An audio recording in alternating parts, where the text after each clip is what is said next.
मैले भनेको थिएँ नि तपाईहरुले कुनै पनि कम्पनीको आइपिओ एफपिओ भर्न चाहिँ नछुटाउनु होला है भनेर। हेर्नुस् त बजार डाउनमा चलिरहेको थियो है, बजार डाउनमा केही हप्ता चलिरहेको, आज अर्थात 2082 साल माघको आज 11 गते यस्तो मार्केट बढेको छ है, म सोच्नै सकेको छुइनँ के त्यो मार्केट बढ यति खुसी भएको छ। 2 मिनेटको अन्तरालमा 3 अंकले मार्केट बढ्दैछ क्या। भनेको चाहिँ 11:18 मार्केट 19.9 अंकले बढिरहेको थियो क्या। 19.9 अंकले भनेको चाहिँ खुलिएको मार्केट खुलिन्छ कतिखेर 10 50 त्यतिखेरबाट मार्केट सुरु भइहाल्छ हैन। अनि त्यसको 2 मिनेटमा भनौं न जस्तै 21.41 अंक चाहिँ 11:20 पुग्यो। म हेरिरहेको छु आज मार्केट यस्तो बुम बुम भएको छ कि साथीहरु खुसीको कुनै सीमा छैन। मसँग पनि केही स्टकहरु छन् हैन, म त भन्नु खोजेको मसँग नि केही आइपिओ को स्टक म किनेको छुइनँ, तर आइपिओ परेको स्टक छ। त्यो स्टकले यस्तो गर्छ भनेर म सोचेको नि थिइन। अस्ति एकजना मान्छेले चाहिँ एउटा स्टक बेच्नु भयो क्या, जुन एसवाई प्यानल थियो। उहाँले चाहिँ 1200 हुँदाखेरि बेच्नु भयो। 1200 हुँदाखेरि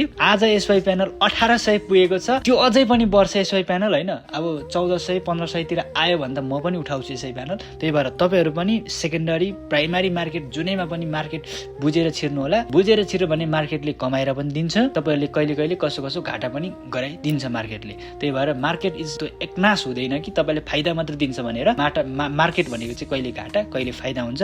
त्यही भएर इमोसनल कन्ट्रोल गर्नु होला, मार्केटमा आउनु होला, आइपिओ भर्न नछोड्नु होला। तपाईले म आइपिओ कहिले आउँछ कहिलेबाट खुल्दैछ भनेर सम्पूर्ण जानकारी त दिन्छु। आज मार्केट चाहिँ खत्रै बढ्दैछ। म तपाईहरुलाई फेरि पनि नेक्स्ट अपडेट लिएर आउने छु। त्यतिन्जेलको लागि मेरो भिडियोलाई लाइक शेयर अनि आइडीलाई फलो गर्न नबिर्सिनु होला।